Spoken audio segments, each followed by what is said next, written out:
Hello friends, Jayma Malme here. Today I have these two photos to scrapbook of my daughter. I took these just last week and I cannot get over how grown up she looks. So I wanted to capture this moment in time because all of a sudden she's just growing up. She's starting middle school this year.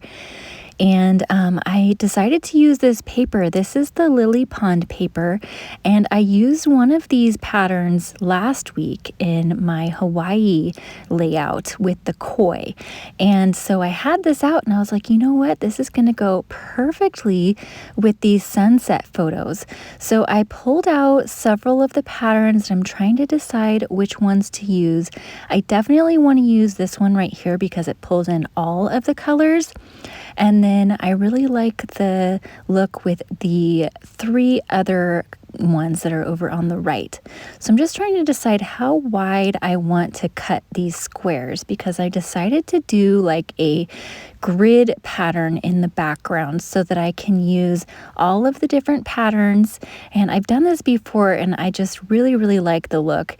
It's actually kind of a similar concept to the layout that I did last week with the hexagon. So if you missed that, I'll link that here at the end of this video because this layout design and that one are both great for using scraps that you might have, or in this case I'm using 6x6 paper pads, or in that other video I actually used a card kit. So I had limited patterned paper because it was designed to be a card kit. So I just love these options where you use a bunch of different, smaller shapes in the background to add lots of interest and color and bring in all of the colors.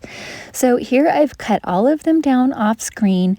I decided on 2.5 inches and I think that that was perfect. I did add a black mat all the way around and I've taken my layout off of my VersaMat for now just so that you can better see, and also I wanted to better see for myself what it's going to look like with that black mat because it was just kind of blending into the VersaMat. But I am fussing forever and a day with how I want the background arranged because I had it down kind of how I liked it, and then I realized, well, once I add the photos, that's going to cover up a few of the squares. So then I had to rearrange them again, and I wanted to make sure that they were, each color was spread evenly around the layout, and also so that they complemented the photos, because the photos have a lot of pink in the top of the photos, and so I didn't necessarily want pink to be right next to the top of the photos, if that makes sense. All right, so I got everything how I liked it, and then I added a black mat to the photos as well, and I think that that really helps them pop off of these bright backgrounds. And then I thought it would be fun to add a little bit of stenciling to these orange squares. So this is a sun stencil that I actually made, and I made a whole bunch of these sun stencils, and everybody who placed an order with me last month got this particular stencil in their thank you card from me. So I wanted to use it, number one, because it's perfect for this layout, right? The sunset, and I like how it's just kind of peeking on these squares, but I wanted to give those of you who did receive this from me an idea for using it, and I actually have a few more left, so I'm going to include it until I run out in any new orders that come in. And then usually each month I switch it up. I change up what these stencils going to be that I put in thank you cards, and then sometimes I include a few other extra goodies. I just love to show my appreciation and appreciate you guys so much when you place orders with me. So yeah, so you can look forward to a fun handmade stencil cut by me, cut by my Cricut that I designed each month when you place an order with me. Bear with me, sometimes it does take me a little bit to get all of the cards made and sent out, but rest assured you will receive something special from me. I love sending happy mail out. If you're enjoying this video so far, then I would love it if you hit that thumbs up button so YouTube knows, and subscribe if you haven't already. I post new scrapbooking videos every single week in hopes to inspire you. So I've got all of those down, and I realized this first stencil, I didn't go quite as heavy-handed as the next two. I guess I got a little more comfortable and got a little more heavy-handed. So I didn't do the Post-its this time. I just kind of free-handed it and was trying to be careful. It's still a little lighter than the other ones, but I think that's okay. So I had this Thickers sticker sheet in my stash. I've had this for quite some time, and I have only used one title from it.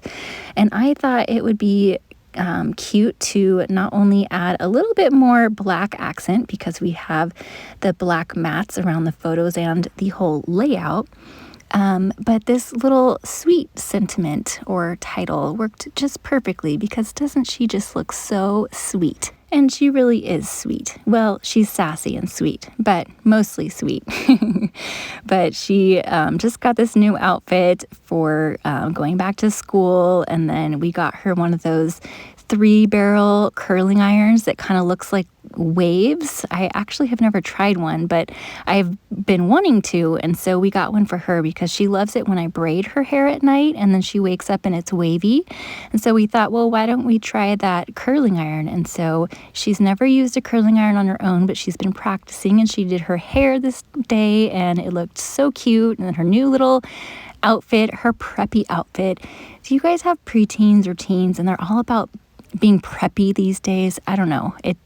I used the word preppy back in the day, but I feel really old now. The way she uses it is not the way that I used to use it. And there's all of these words now that are just different, and it's making me feel really old. Let me know down in the comments if you know what I'm talking about, all these words that mean something different than when we were growing up.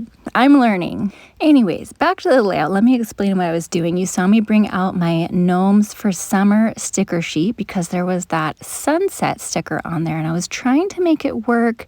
And I'm going to go back to it and think like, oh, do I want it up here? I don't know.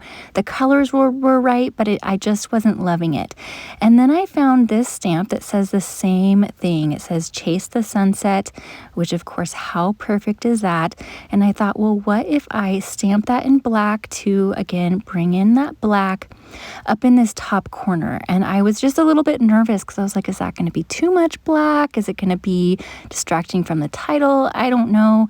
So I tested it first on the little Post-it note, and I was like, okay, I think I kind of like that.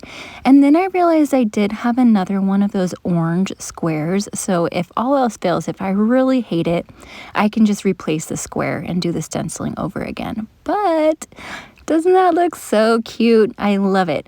That stamp set actually was an exclusive stamp set that Close to My Heart sent because I earned the very last incentive trip, which would have been earned this year for travel next year. And of course, we know that Close to My Heart went out of business, but they still honored those of us who did earn the trip. And that's all thanks to you. So thank you very much, all of you, for your support. So instead of them taking us on a trip, they gave us money for us to choose where we want to go, which is wonderful. So then the exclusive stamp set was just a general travel theme, and it's worked here perfectly for this non-travel layout. There were these black hearts on that same sticker sheet that I got the sweet title from, and so I thought that would help bring kind of that same textured look, because they're like foam, they're pretty dimensional. I wanted that same look in 3 points around the layout, so that helped with the visual triangle. And then I also brought in those paper butterflies, which are they're like a pre die cut shape. There's like 8 sheets of them, and each sheet has 5 butterflies on them, I think. So it's actually a really cool embellishment that is often overlooked. And I ordered a whole bunch of them. If you watched my unboxing, you saw that. And so I did include some of these in some of the thank you notes. So, and again, I wanted to show you some ideas to use them if you did receive these from me. So I wanted to glam them up just a little bit more. So I got a gold shimmer brush. This is one of the shimmer brushes from Close to My Heart, if you have that. And I just squeezed a little bit out on an acrylic block, and then I was pretty generous with the splatters. I got quite a bit of splatters on these butterflies before I put them down. I think it could be really fun to use sprays on these butterflies as well. Some mica sprays or distress oxide or distress sprays. Change the color, add some glam, could be really fun. All right, let's get these pretty little butterflies back on our layout. And I am going to put them down. I'm going to put a little bit of glue just in the center because I wanted the wings to kind of, just be loose and not necessarily be glued down. Of course, these are going to be behind the page protector, so I don't have to worry about them, flopping down as long as I've got the center of the butterfly down. But after I glued this first one down, I realized that I wanted to curl the wings a little bit. So I got this one down, and then you can see I'm kind of carefully curling it down once it's down on the page. But with the next one, I'm going to kind of curl it around the barrel of my shimmer brush first. And it's going to get flattened eventually, but I just, it makes me feel better to put the dimension there. And I'm hoping that it's not going to get completely smashed in the album, but maybe it'll retain a little bit. You can put a little bit of foam tape underneath the wings if you want. These are so dainty and there's not a lot of space for that I decided not to, but it looks really pretty right now, doesn't it? I really hope you enjoyed today's layout, and if you want to see the other layout I mentioned, which has lots more photos and is a double page layout, then be sure to click that on screen now. And thanks so much for spending some time with me today. Have a great day.